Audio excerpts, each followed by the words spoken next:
about best practices, but very often those best practices come from you, the people who are using these as news gathering and reporting tools. And so if you have questions, don't hesitate to raise your hand during the session and we can kind of answer them before we move on.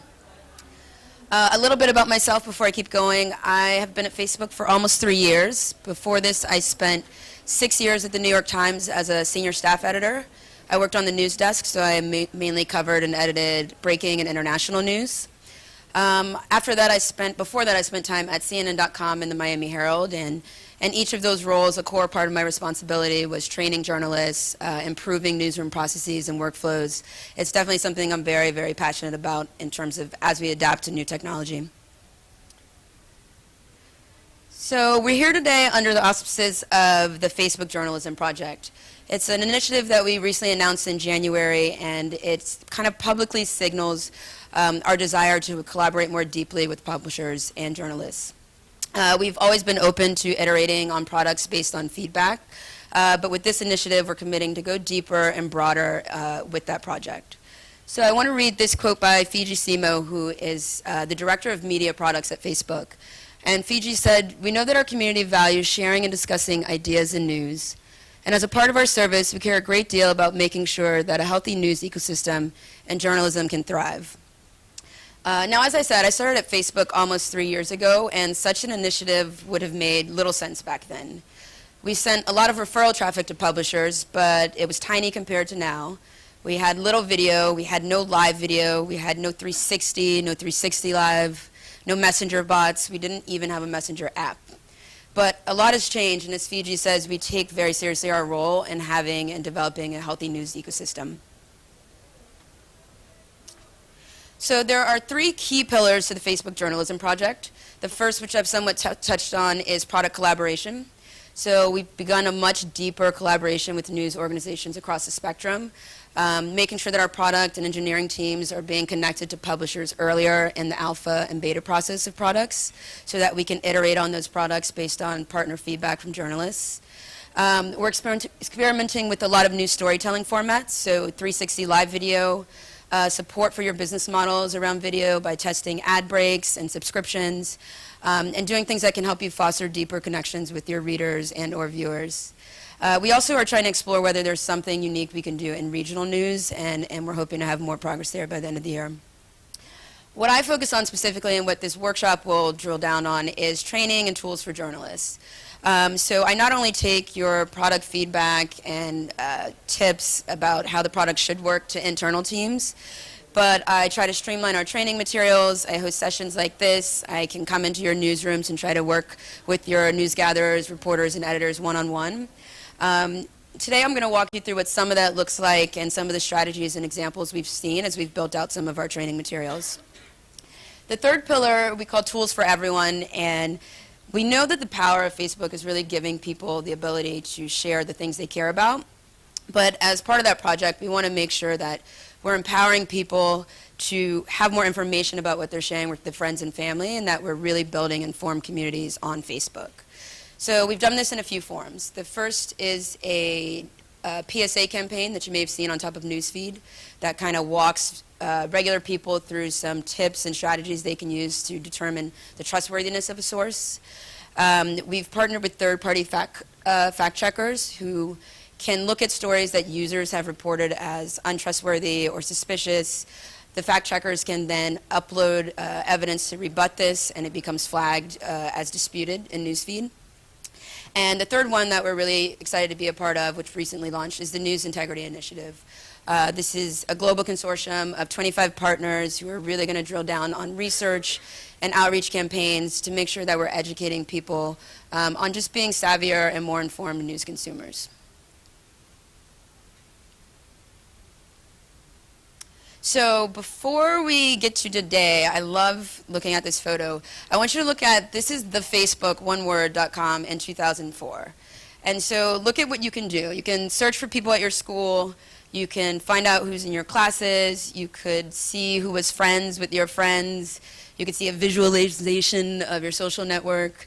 But that was it. There were no photos. There were no articles, no video. You couldn't even interact with someone that wasn't in college, unless they were faking it with an email address. So fast forward to today, and what and how people are sharing is obviously extremely different than it was 5 years ago, much less in 2004. It's gone from text to much more visual, from photos to videos, and now to virtual and augmented reality. We know that this shift requires that we improve our tools that allow journalists to be more innovative in this visual storytelling. And here's a quick video up next that kind of looks at some of those innovations we've seen journalists doing across the spectrum.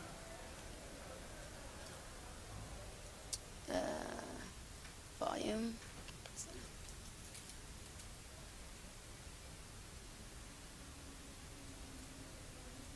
Nope. It's on the top right. I'll run it back.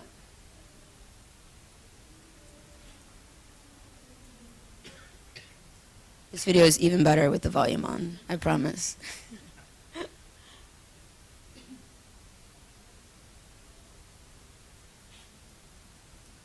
Yeah, I think it might, the computer might just blend it.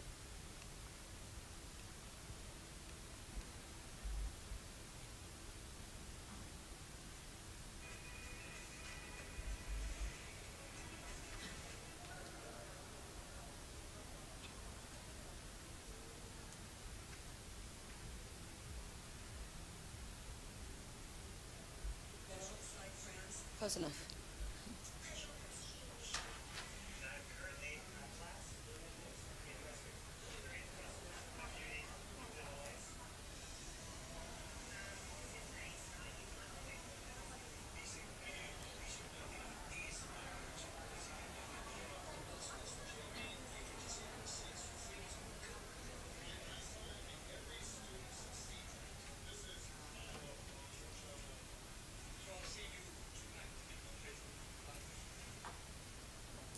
Well, if anybody wants a personal screening of that, you can find me at the booth later this week, and we'll do it. So in the last few months, clicker's not on that working. Can I put that USB back in? There's just a little USB that they,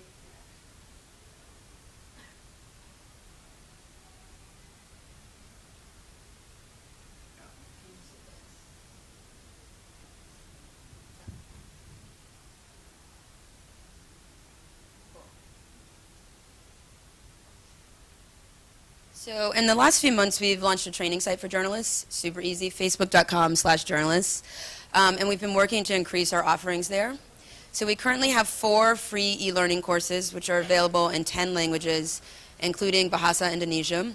And we've partnered with the Pointer Media Institute to create a Facebook for Journalists certificate. So this curriculum is super important to us because it brings together not just product knowledge and tips from Facebook, but paired with journalistic guidance from Pointer.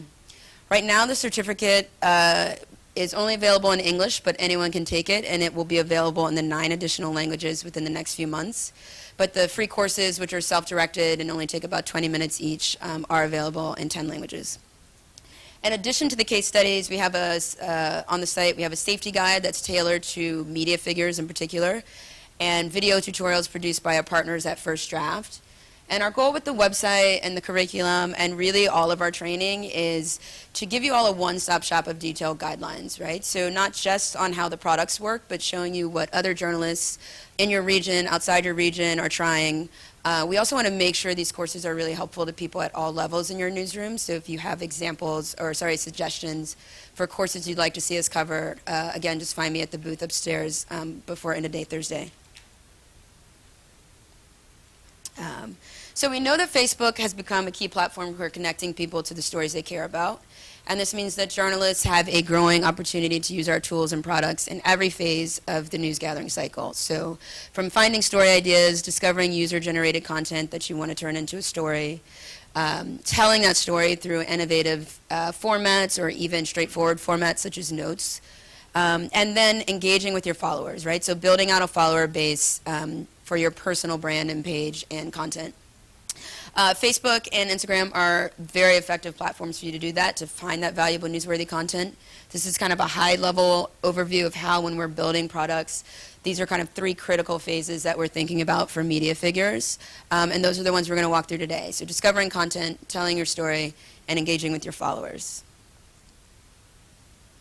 Late last year, we surveyed about 200 journalists about their news gathering needs, and we've used that for a basis in iterating on products like Signal and in setting up training courses. And I'm going to go deeper on Signal in just a few moments. But one area that we heard that journalists wanted to see more in product features was detecting events. We heard loud and clear that this is something that journalists wanted more abilities to do. You can do that now in Signal through emerging trends, which will show you when something is just starting to bubble up on the platform. Identifying sources, figuring out the ways that you can reach out to those sources to verify that content, whether that's through Messenger or WhatsApp, and how you can securely do so both for you and the source. And then publishing and distributing the story, right? So making sure that your content finds the right audience, it finds people that are naturally interested in it and can help you amplify and engage that to a larger audience. So we'll start off really quickly talking about discovering content and how you can use Facebook and Instagram products as news gathering platforms. Worldwide, there are over 1.86 billion monthly active Facebook users. They're generating an immense amount of content on a daily basis. Every day, people capture newsworthy content on their phones. They upload these images and videos to Facebook and Instagram. And it's a prime opportunity for journalists to mine that content and incorporate it into the stories and ideas that you're already working on. So for Signal, one of the things, how many people here have heard of Signal by show of hands? Awesome. So caveat up front, it is most useful for English language newsrooms, but we're rapidly trying to iterate and improve that for other languages. But if you would like access, I can get you access right after this. We'd heard that journalists wanted an easy way to make Facebook a more vital part of their news gathering process, with the ability to surface relevant trends, photos, videos, and in a way that's really useful for someone that's crafting a story. So Signal is a standalone dashboard tool built for that, that's only available to journalists and to newsrooms. You can see what conversations are resonating on Facebook, so unlike kind of trending that the public sees, you can see trending and see those trends in chronological order and unranked.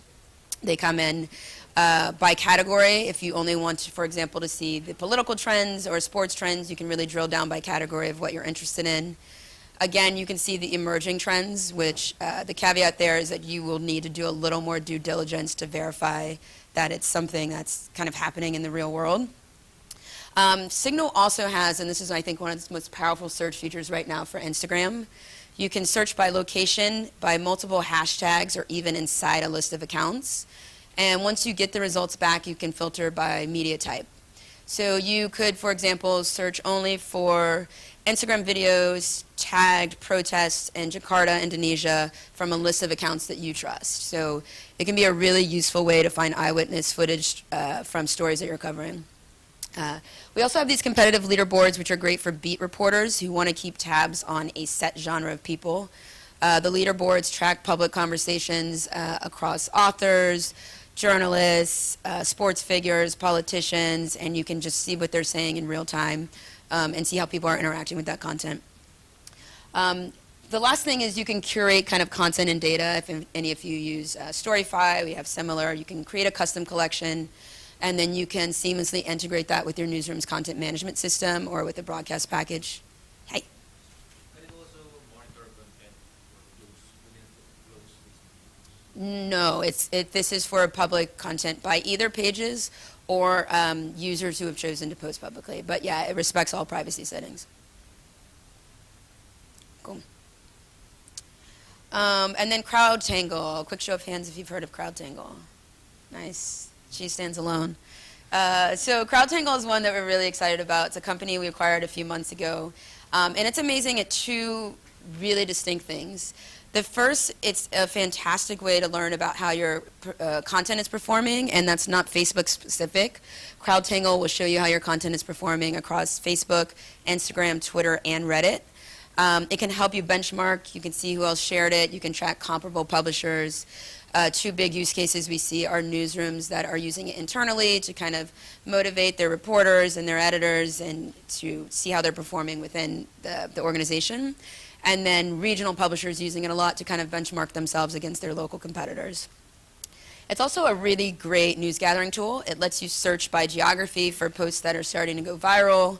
You can follow pages like first responders or local police stations or politicians who might surface other stories you might have otherwise missed. And you can set up kind of pretty extensive digests where you can have these emailed directly to yourself or to your entire newsroom or a set group of people that you've created a dashboard for. When we acquired CrowdTangle, we made it free, and we're hoping to kind of rapidly onboard people. So again, if this is something that you think you or your newsroom would be interested in, if you come by the booth, we can get you set up with kind of a training session and then get you onto that product. So groups are one of the products that I'm most excited about for journalists, both from the news gathering side and the engagement side, which we'll get to in a few. But more than 1 billion people around the world use groups every month. They provide a space for people to communicate about shared interests with specific people. We found recently that more than 100 million people on Facebook are connected to what we call very meaningful groups, meaning shortly after joining these groups, it becomes kind of the most important part of their Facebook experience. Groups can also be a really great way to crowdsource content in a very targeted way, to find new sources, to gather ideas and opinions on the things you're already working on, and to kind of fact-check information in your gut on the angle of your story. So in this example, the New York Times created a group called Paying Till It Hurts, and the purpose was to create kind of informal but informed discussion around healthcare and the price that people were paying for healthcare and how they felt about that and what topics they thought that reporters were missing out on reporting on. And the reporter for this story would go on to say, as a result of this time series, my Facebook group, and my forthcoming book, I have many more tips for stories than I can do. There's so many things to investigate. And to be clear, this is a reporter who already had her story idea, she already had her series idea, and she pitched this group to her editors just as a way to supplement and get feedback on stories she already had planned. But what she saw over time was that it really became a mechanism for her to get new story ideas that she hadn't thought of yet, and to find new sources that she could use in future stories. So this group currently has more than 7,600 members, and the reporter, who's actually left the Times now, is still active in that group today. She's really formed her own community within that group around that topic. We're also seeing groups that are actually creating their own online communities to encourage civil discourse as its own form of local storytelling. I love this example. This is by a news organization in Alabama, and they decided to bring together two groups of people who were pretty at odds before the U.S. election. They took a group of Donald Trump voters from Alabama and put them in a group with Hillary Clinton voters from California, and then they asked them to talk about politics. This would actually go on to result in a long-running series and several videos and digital pieces for AL.com. The one thing that they did that was particularly key here is they really nurtured and moderated that conversation. So AL.com used an outside agency, but you could enlist trusted partners in your community or a social media editor in your newsroom. But you really want to make sure that the level of discourse is kind of staying out of something that you feel comfortable with. We're also starting to test a feature called Groups for Pages, which would be really exciting if we launch it publicly. What that will do is allow you to, as a page administrator, link your page to a group so you're not necessarily starting from scratch in terms of fan base. So questions so far about news gathering or discovering content or signal? Awesome. Oh, yeah.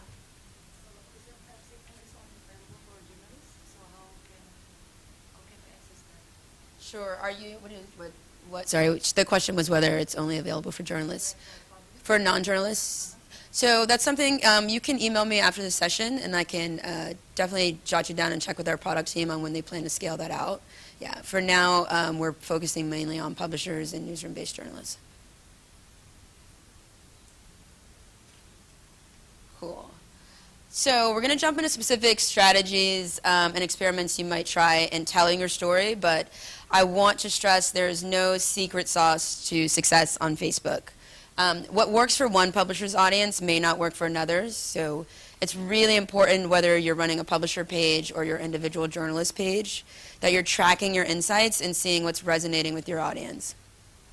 That said, we did recently examine data across hundreds of local U.S. publishers, and we found that their link content and video content did, in fact, primarily reach audiences within their home state markets. So Facebook can really be an effective tool for reaching the regional audiences that are part of your community and extended community. How many times per day should we post? I get this one also a lot.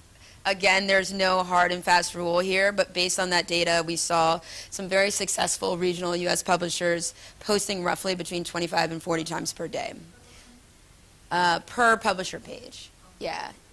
So again, I want to stress here that you should make sure that you're looking really closely at your page insights. If you're finding that your audience has an appetite for more than 45 articles a day, then you shouldn't hesitate to post that much content. But this is what we found for a sweet spot of people that were posting and having some success and growth. When you break that post breakdown down, about a quarter of the posts were videos, half were links, and the rest were photos or other post types. Again, we recommend here is that you make sure that your posting strategy aligns with your business goals. So if referral traffic is something that's super important to you, more so than video, or you find that your audience doesn't engage with video as much as articles, this is an area where you should let insights be your guide. But we do know that links in particular, whether they open up in instant articles or directly to your website, really do drive meaningful engagement back to your stories in those home markets. So how long should my videos be? We know that many of you are starting to use video stories on Facebook increasingly, and this is another question we get a lot. What we tell people is it's not so much about the ideal length, it's about however long that video is, making sure you're thinking about maximizing your viewing time per video. So not just the raw number of views. What you want to do is be creating videos that are really compelling and engaging enough to your audience that they want to watch more and more and get further through, because that's one, completion rate kind of is one of the signals that we look at when surfacing content for people. As far as individual journalists, so you're the expert in the topics that your followers care about, and you should capitalize on that in a way that seems authentic and resonates with your followers, but also leverages your expertise. And so we see journalists having a lot of success when they do things like bring people behind the scenes. So sharing photos and videos and scenes of your reporting really gives your audience access to the interesting people and places that you cover. I think for journalists, you can forget how fascinating that process is to people that only read the final or view the final product and have never been behind the scenes. Sharing the story behind the story and providing that context, giving readers insight into how the article even came to be in the first place, or why it's important in the larger scheme of things, can really deepen their connection with the content. Farah Faisal here reports for KSTP in the Twin Cities in Minnesota, and she does a great job of localizing a global story for her followers and tying it back to Minnesota whenever she can. So on the left, she's written kind of like just a simple status post with a photo, but she's making note of being in Mogadishu, where she's currently stationed, and running into someone in her home state. She also posts kind of frequent video clips, sometimes humorous ones, which we'll see in a sec, but many of them bring her readers into her reporting process and just give them a feeling of being behind the scenes with her on whatever she's working on.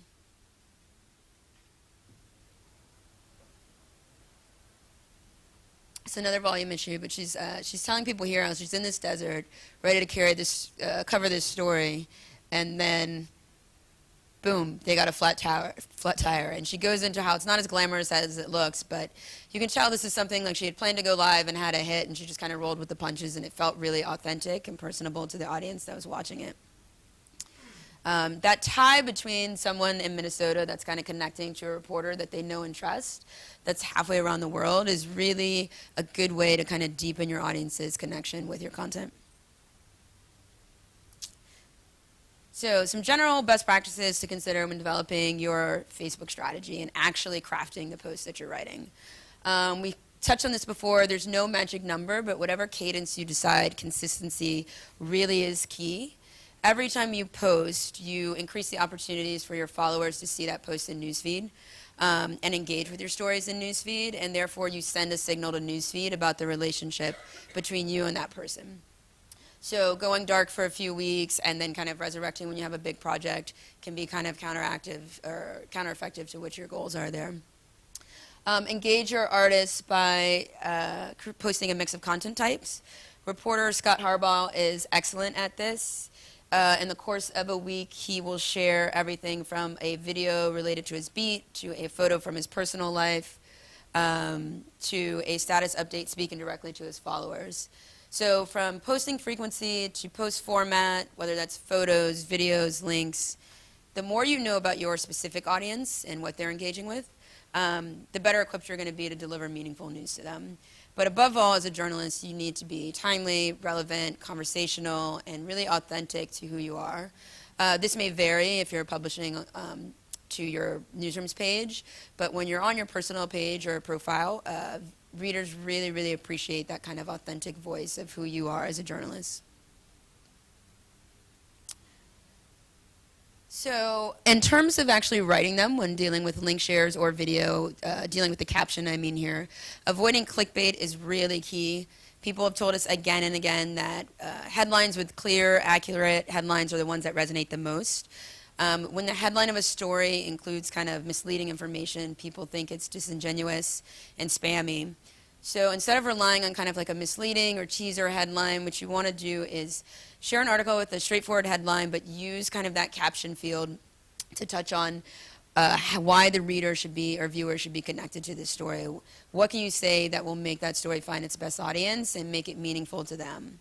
So these are two really simple examples, but I purposely choose them because on the left one, this post reads, Lily King is Evansville's first Olympic individual gold medalist. So it's one simple line, but it celebrated a hometown hero during the Olympics when newsfeed was swarmed with Olympics content. And it immediately let everyone in that town know why they should care about this. It would have been even better if they tagged Lily King. When you tag another public page, your content becomes eligible to be seen in the newsfeed of people who liked that page, which can potentially increase your distribution. If you find yourself stuck wondering what to tag, kind of think of the kind of basic who, what, where, why, hint, how elements of a story and use that as your starting point.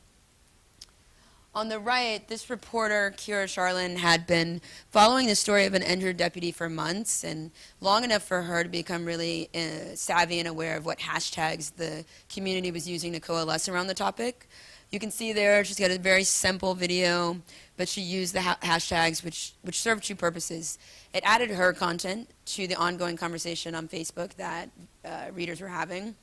But it also gave them another entry point to connect with other people that might want to engage with this. Using hashtags and keywords make your content easier to find. And when you're thinking about how shareable something is, both of these posts I think do this well. Think about identity and emotion. Those are really big drivers of shares among friends and family. Yeah. No, but that is a great product. Well, actually, I take that back. If you post from Instagram to Facebook, yeah, the hashtag will surface Facebook results. The hashtag will remain if it's in the caption. Yeah. Instagram also has emoji hashtag search, which is pretty good. So not unlike newspapers or TV, compelling imagery can really make or break a story on Facebook. We've seen journalists use photos to great effect to kind of quickly convey timely information, such as early photos from the scene of breaking news. The photo format is highly shareable, so it's something that your followers and your audience can easily share out to their network to convey kind of important information. On the left, this is a really simple video. As you can see, it's just B-roll. But Fred Davenport posted this thinking about the autoplay and sound-off experience. This is a video that works well in that scene. He posted the video. He gave context in the status update. He continued to update that. But very quickly, readers could see it in newsfeed and know what they were going to get. One thing when we say, think about the 3-second audition, right? I also call it the thumb stopper. So you have people that are on the app and they're scrolling because a lot of these views are happening on mobile. what kind of imagery can you use that will make them stop their thumb and look at the content? So thinking about how the content's going to play with sound off and with autoplay on is really important in terms of crafting your video. And then on the right, this is David Guttenfelder, who's a photojournalist for National Geographic. And he's actually been innovating really well in using Instagram stories. He uses a mix of photos and videos. He uses them on very kind of important breaking news or hard news events. In this clip, he is at the scene of Fidel Castro's funeral procession. And he's just kind of walking people through it. And it's still a very compelling, it's obviously not great photojournalism, but it's really compelling just because he keeps the mix, he keeps a mix that keeps it going and interesting and compelling for the people that are watching it. Yeah. I don't know if it's just a bug, but my experience when posting photos, for example, on Instagram, and I just auto share to Facebook. When people share it on Facebook, that photo that was initially shared on Instagram, the share counter doesn't add up.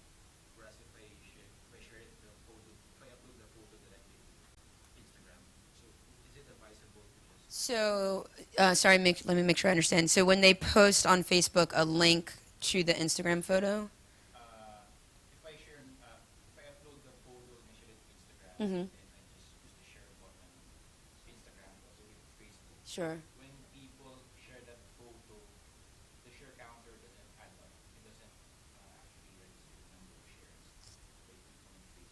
So would it be advisable to just post separately on Instagram? That's a good question. Let me find me afterward, and we can dig in kind of the product details, and I'll figure out what's going on there. Yeah.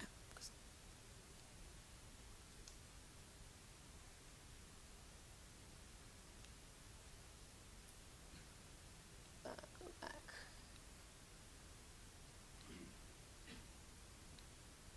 So these are some stats. Kind of, we know that you guys are starting to use more and more video. That the rapid growth of video on Facebook has really changed the way that you're thinking about producing video. This slide kind of demonstrates just how amazing the video consumption trends on Facebook have become. So people are consuming 100 million hours per day of video. 75% of this is happening on mobile. These discovery experiences depend heavily on the 3-second audition, stopping the thumb scroll, looking for the thumb stopper. And then the last stat, which I find fascinating, is that it comes from sharing, right? So almost half of all video watching is happening because people are sharing this to their friends and their family. This sharing by friends is a really powerful mechanism for people to discover new content, to perhaps give a video a chance that they wouldn't have otherwise because it's coming from a trusted person. And it contributes to this kind of social viewing experience that we think is key to all of our video products. So it's no secret that we've made a huge investment in video across the company, and in 2016 we really saw that start to pay off. So live video is nothing new, especially to a room full of journalists. But it does offer a really different experience than video on demand. As technology has improved, it's allowed each of us to go live from a moment's notice, and we're seeing more and more creative uses of live storytelling for smaller screens. So I wanted to talk for a second just about what viewers find valuable based on some focus groups that we ran around live. None of these are surprising, but I hope they kind of form an easy checklist for you when you're thinking about the story you're covering and whether it's the right context or opportunity for you to go live. Immediacy and interactivity. People love the feeling that they have access, that they're right there with you as you're filming this live and chasing this story. A unique perspective. They love seeing glimpses of your process, going behind the scenes. They like seeing this side of you that they've never seen before. Social connection, in addition to feeling really connected to the broadcaster, people feel really connected to the other people that are watching this live moment happen with them. You see this again and again in comments where it can really make it a more meaningful experience for people when they're experiencing it with people that are watching it live halfway across the world. Authenticity, people loved how live lets them see the full unedited scene. They can form their own views of things in real time. And I would also add there in terms of authenticity, it goes back to kind of the journalist and the journalists imparting their personality a bit. We've seen a lot of local news morning anchors who do these live hits as they're on air. They do it in commercial breaks almost, and people love that. They love feeling like they're getting a little bonus from the main viewing screen that everyone is getting on TV. And then excitement and surprise. Everyone loves a good car chase or an exploding watermelon. Anything can happen on live, and that sense of urgency makes it a really special experience for people that are watching it. It makes it kind of a I can't turn it off experience. All right. Questions about telling your story before we jump into engagement? Yeah.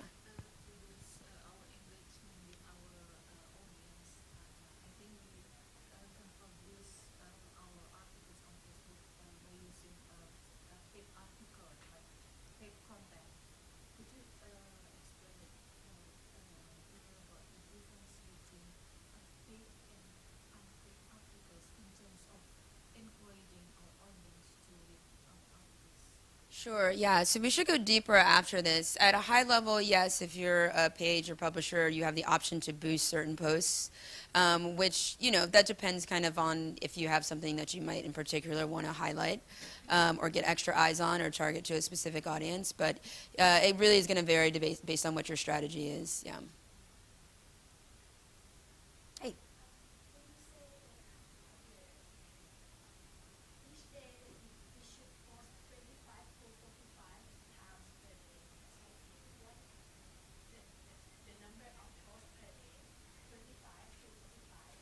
Yeah, no, I definitely want to clarify. I'm not telling you you should post 25 to 45 times a day. Yeah, yeah, yeah. So nothing bad is gonna happen, right? It's gonna be fine. Really, listen. For a long time, we kind of didn't. We really didn't want to be prescriptive at all, right? We think you know your audience best. We try to kind of improve the tools around insights that can help you make those calls. That number is reflection of a very kind of limited set of data, a test that we ran, just to try to give some guidelines and help publishers understand what other publishers were doing. So we found that some local U.S. publishers that were doing well were in the sweet spot of 25 to 45. We've seen publishers that publish 80 times per day. We've seen publishers that do far less than that in pages and profiles. Again, it depends what your audience has appetite for, but if you have good content, you shouldn't hesitate in posting it. The flip side of that would be don't think you need to push out a link just to hit a quota of a certain amount of content. Yeah.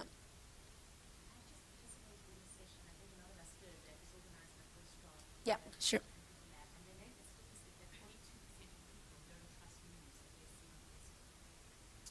Yeah, so First Draft, we're actually part of the First Draft Coalition. So we've partnered with them on a number of things, including the PSAs. I'm not familiar, I wasn't in the session, I was in here prepping, but yeah, if you want to find me after it, I can kind of dig down into that. Do I feel that people trust Facebook?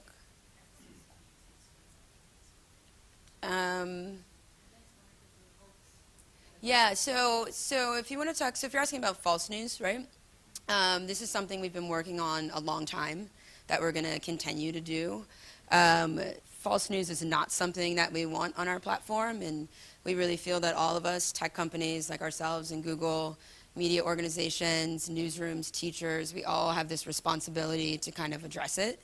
And we've been trying to do that in a few ways, which are the newsfeed PSAs, the third-party fact-checking coalitions, and the News Integrity Initiative. And so we really want to make sure that we're giving both publishers the tools that can help them dispute that and use their expertise to help kind of guide readers there, but also we want to make sure that we are educating people and having like an informed community on Facebook. So one thing we did look at when you looked at false news was a lot of that was kind of economically incentivized.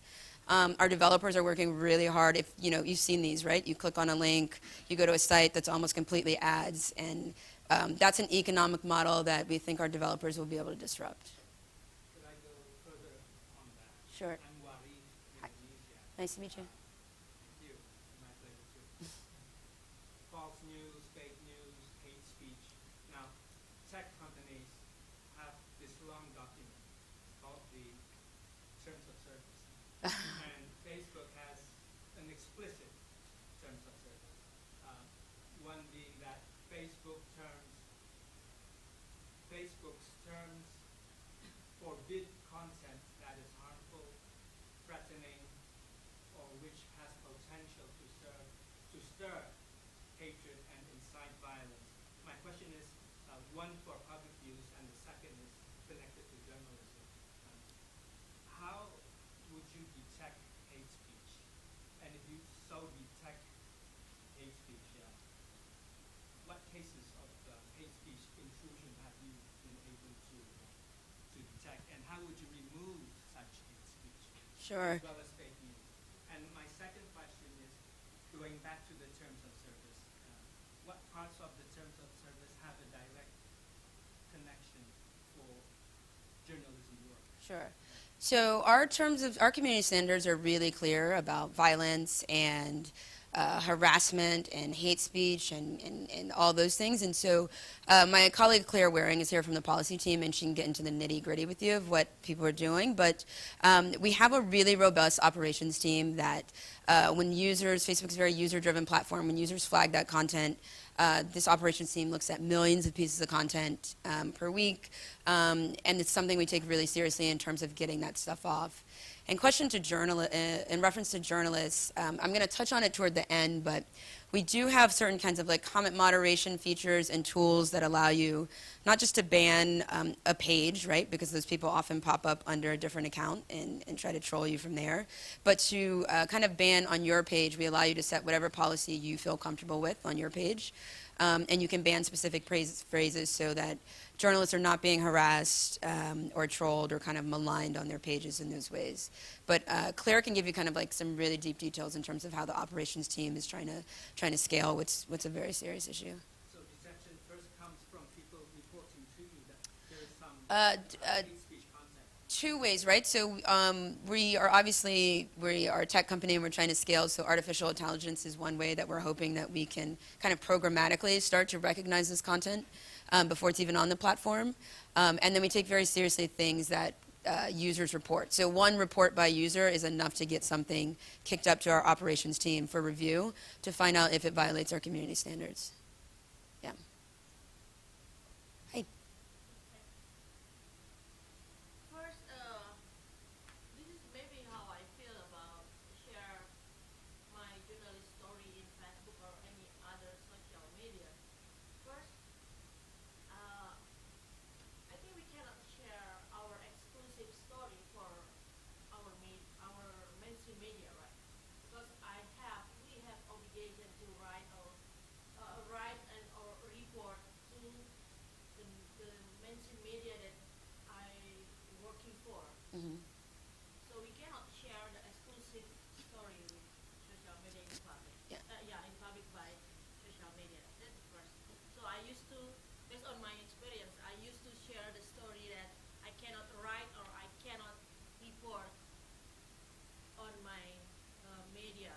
Maybe I can share it in my blog or Sure. including Facebook. Facebook is great for that. That's the first thing, yeah. And then the second is, as a journalist, we must careful about our opinion, about our feel about something, right? During election Sure. in here, Yeah. it's very sensitive. Yeah. Even when I take a photo with this guy, so it means that you vote for him. When I take a photo with something like this, it's but funny things like Sure. this. So it means that you vote for number one. Okay. You vote for Trump or for it's very Yeah. complicated. It's kind of it's different story, but it means that we must more careful about it. Yeah. I cannot share how I feel about the riots or but the campaign or something else. I have the feeling. I mean, I have opinion. I have my own opinion, but Sure. I cannot. It's hard for us to write our side on where we standing on that case or Sure. so that's a problem. Yeah, no, I empathize there. Listen, I can tell you the New York Times was ridiculously strict about what we could and could not post on Facebook, on Twitter. You would very quickly get called into an office if you posted anything that even remotely hinted at having an opinion. So I posted a lot of food articles during those years. So, obviously you're going to have to align kind of your Facebook strategy with your newsroom ethical guidelines and what your publisher feels comfortable with. I think, though, there are ways that you could definitely bring in and kind of like if you're a political reporter that's covering something, still share something behind the scenes that doesn't kind of cross the line into kind of offering an opinion or bias or showing some bias. But yeah, I feel your pain there. My Facebook is much more exciting now. One more, maybe it looks much helpful for me because I'm not really good in gadgets. I'm not really an expert in editing video. Okay. So it would be really grateful if you have the application on your Facebook. Yeah. Oh, So yeah. I can edit my own video because I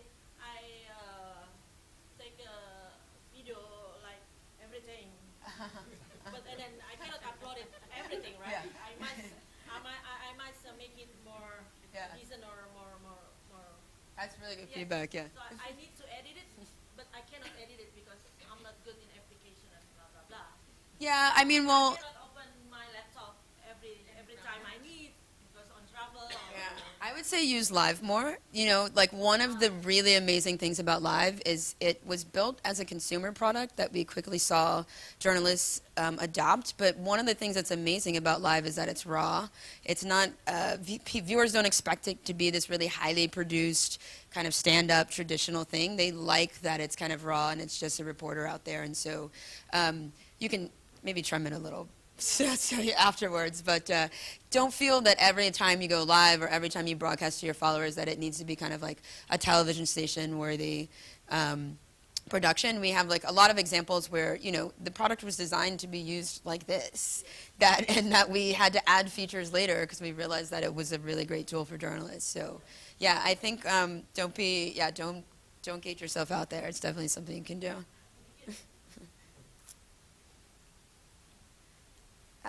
So talking for a second about a journalist, and you connect people with stories you're covering each day. In turn, they want to connect with you.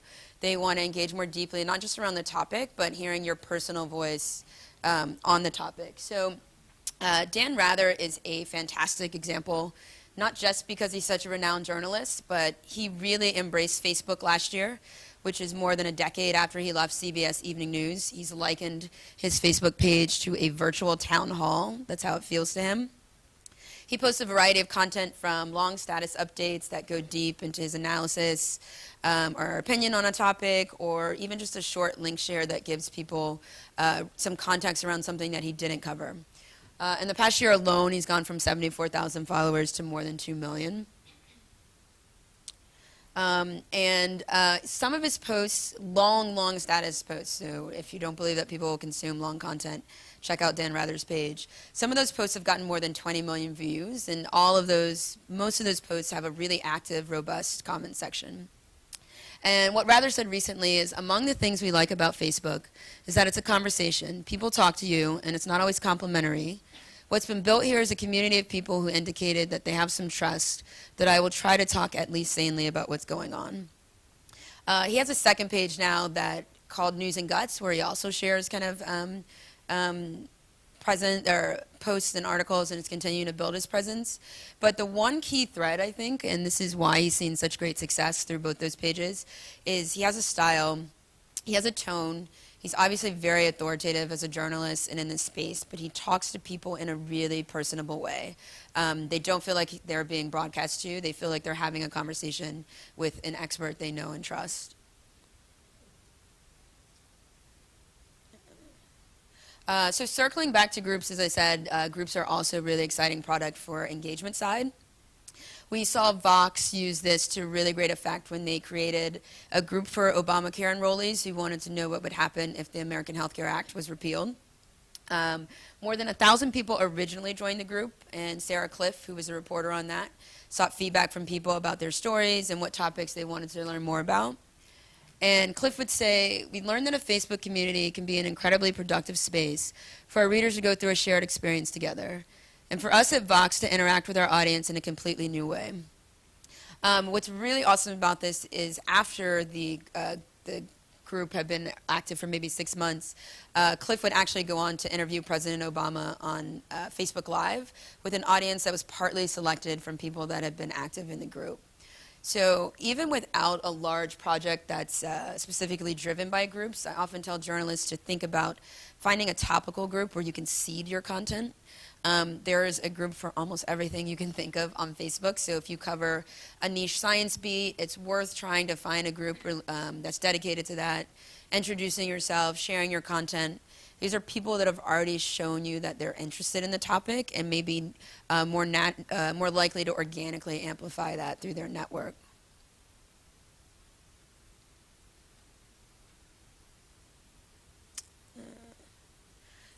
So replying to and engaging with your commenters. In terms of connecting with your audience, it's really, really key that you avoid just posting something and then walking away from it. We've seen a lot of journalists have success when they make themselves accessible to their followers by responding to comments, even just by liking the posts or engaging with their audience in some form. I'm not suggesting that you become a 24-hour-7 comment replying machine, but it's really an opportunity to build trust and loyalty. It can ultimately maybe surface new leads for stories, but even if it doesn't, it becomes this kind of two-way conversation and a feedback loop, which makes your viewers or your readers think that you're paying attention and they have a reason to return to your page. So to my point about not needing to do this 24/7, this reporter, Eric Hansen, does this on a lot of posts. Sometimes it's to clarify a question that readers have about something he covered on air, but sometimes it's just a simple, like, thanks for reading, thanks for following. He doesn't do it on every post, but he's seen a lot of strong growth over the past year because people feel like they're connecting with him directly. Another great example I love is this one by Deborah Acosta at the New York Times. She actually invited readers into the reporting process. She was walking down the street in New York City one day and she found these photo slides on the ground and she invited readers to help her figure out what was going on.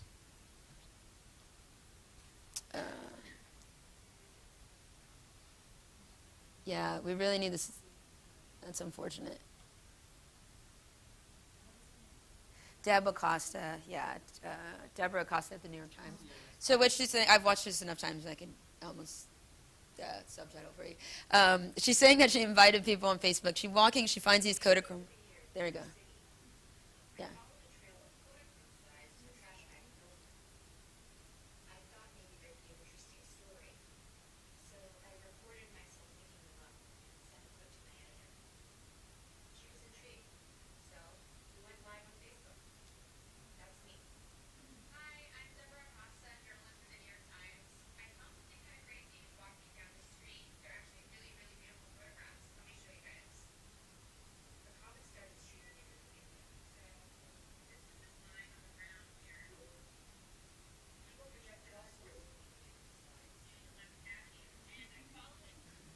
Yeah, the next comment, which I edited this too soon, is why are you digging through someone's trash, weirdo? But what I really love about this video, a few things. For one, it was a totally reporter-driven story, right? She's on her way home. She sees something that's interesting. She quickly pitched her editor on it by framing it as something that they could bring people into the process. And after that, you can see on the right, she really engaged with people who had follow-up questions from there.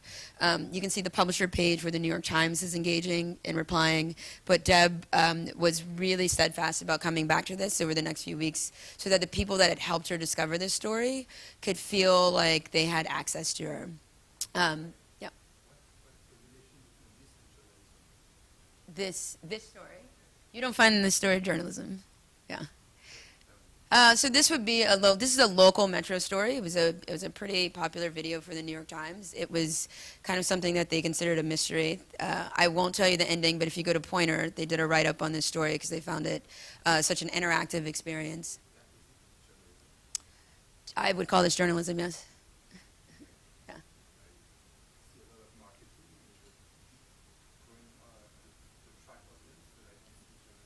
For the Times, I think there's a lot of value in user-generated content and users kind of interacting with reporters, to be sure.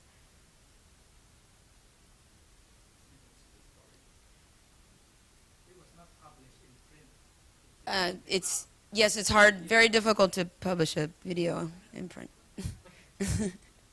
You can go to Dean. I mean, if you're doubting whether this was a valuable video, I would encourage you to go to Dean Baquet, the executive editor's page, where he very highly touted it, which Dean does not do casually. They're really proud of this video over there, and they're really proud of a lot of the ways that they worked with their audience to develop the story. Yeah. So how did the audience, followers, help to develop the story? How did they? Yeah. Oh, they started like there was a whole like writing of like what the Code of Crime slides could have came from, who they would have belonged to, who they'd seen in the past that had done it. There's a really, really great pointer article that details how they did it, and the ending, which I won't tell. Yeah. Would be posted, and what the comment was made from the audience. This was all marked in the posting. Yeah, they did more than one live video. This is just the what I've shown you here is the clip of the last one, but they did more. Yeah, they did more than one live video on this. Hi. How do we define Facebook journalism? Can we say a page owner is not a journalist if he has unengaged followers? How do we define Facebook? Because No. this is struggle now. How do we consider page owners who claim to be journalists, bloggers who claim to be journalists? And should I say, I follow the present one that I have engaged from the friends we are so engaged. Am I considered journalist then? So we basically then how do we define Facebook journalism? Sure. So Facebook is a platform for ideas. It's a place for people to connect to the things they care about. We are not at all seeking to be the arbiter of what is and isn't journalism. And if that wasn't clear, that was my personal opinion, that I find that Metro story to be very compelling as journalists, agnostic of any platform, right? So our goal is not to define journalism. My goal is to help journalists who want to use Facebook kind of figure out the best tips and strategies to do so. Hi. Yeah, my boss once told me that do not always make what Facebook live video into our Facebook account because it only increases the number of shares and the number of likes, not to generate our traffic in our website.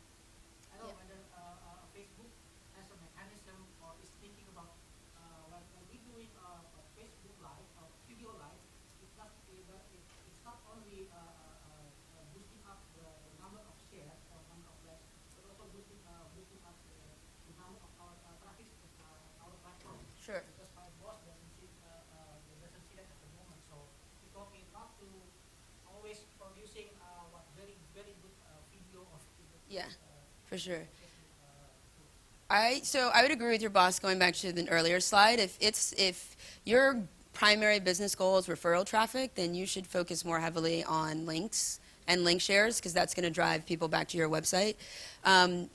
If Facebook Live is something that you want to try, but you also want to use referral traffic, one tactic you might try is coming back when the live is done, editing the caption, and adding a link to a related story so that people at least have the option to click off to it. But yeah, our goal is to make sure that you're using the products that most mesh with what your business goals are long term.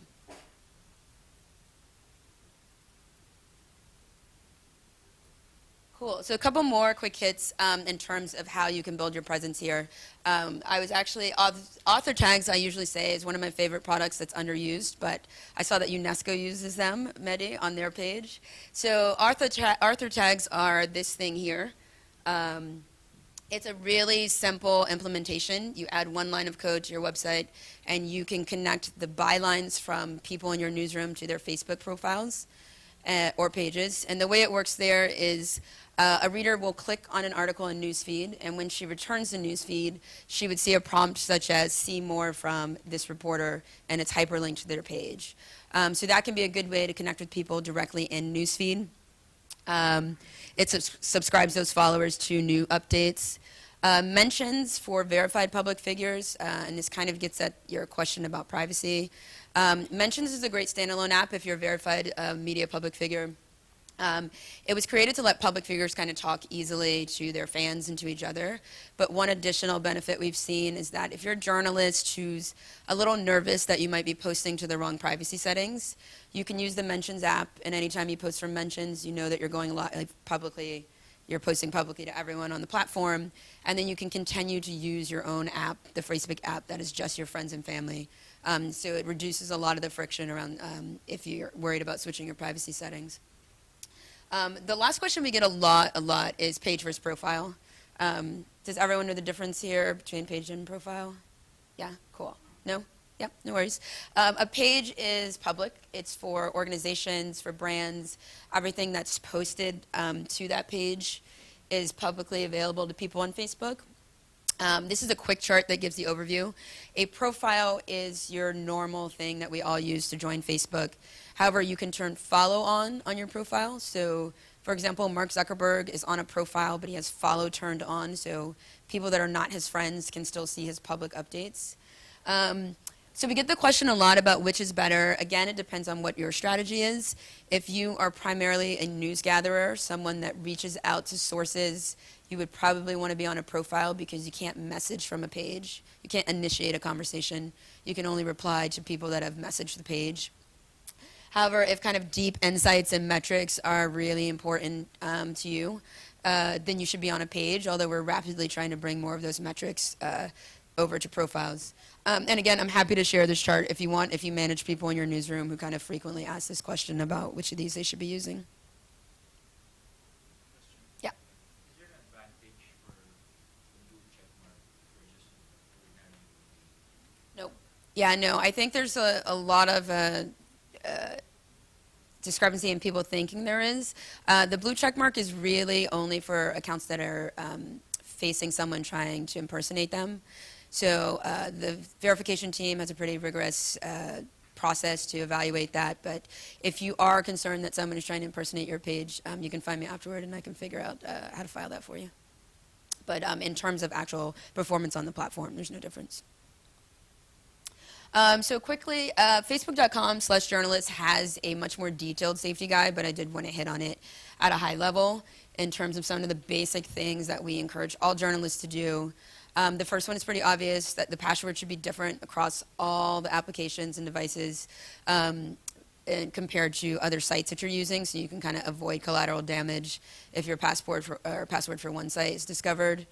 Avoid public information like your name. Use a combination of numbers and letters. Definitely turn on login alerts. This will send you a text message or email when someone logs in from a device that Facebook doesn't recognize, and it'll cut off that login until you actually manually approve it. Two-factor authentication is very similar to that. You'll get a text message or a code where someone can't access your account with just the password. And then if you think you're hacked, Facebook.com/hacked has a really simple flow of a few steps to walk you through how to secure your account, how to get that escalated up to our operations team so they can help you recover the account and secure it going forward. Privacy checkup is great if you are a little confused about who you're posting to from time to time. Privacy checkup will walk you through a series of steps to show you these are the posts that friends can see, these are the posts that anyone on Facebook can see, these are the posts that coworkers can see, and so on. And then lastly, again, touching on the comment moderation, because I think not enough people are aware of it, that you can ban specific language on your profile, down to phrases even. We really, really want to empower you to set your own policy, your own level of discourse. Obviously, things that are against community standards are taken down across the board, but if you just have people that you feel are derailing your conversations or kind of not participating to civil discourse, you can definitely set those levers on your own page. Questions about safety? No. Cool. So to recap, experimenting with format types, telling your story through the medium that works best for the content and your followers. So paying attention to both the topics that they interact with the most and the formats that they interact with the most. So if video is huge with your audience, you should continue to invest there. If link shares are better for your business model or something that your audience prefers, you should invest there. Make sure that you have groups in your wheelhouse as a product for connecting with a topical community or a location-based community. We see a lot of like geographical groups that do really well and have big membership. They should be used as a tool both in your engagement and your news gathering strategies. Be authoritative but personable. Most importantly, be accessible as much as you can, giving yourself downtime to rest. But engaging with your followers really can help you build a loyal community on your page of people who keep coming back. Safety measures. If you'd like to learn more about the full safety measures, go to facebook.com/journalists. That's been translated into a few different languages, and it's in PDF form. It's really easy to distribute, and it digs deeper into things like Tor and how you can contact sources safely. I think we have maybe 5 minutes left for questions. Hi. How do you get rid of shorts? Yeah. Facebook has really accumulated so many trolls to keep on maintaining of their existence, and yet we still see them Sure. lying on different accounts. Yeah. Because we want engagement from these people, but some of them are really very destructive, very Sure. Yeah. they don't seem to harass you or Yeah. make memes, and spread it out. Yeah. So I'd recommend a two-pronged approach. One is, again, banning the actual language of people that are coming to your page to disrupt or harass you. The other thing I would say is make sure that you're reporting it through the drop-down. It's also good to give that kind of feedback to me now here, and we can carry that in. But having the drop-down is what helps our operations team ban those people outright over time and kind of help make sure they don't pop up under different accounts.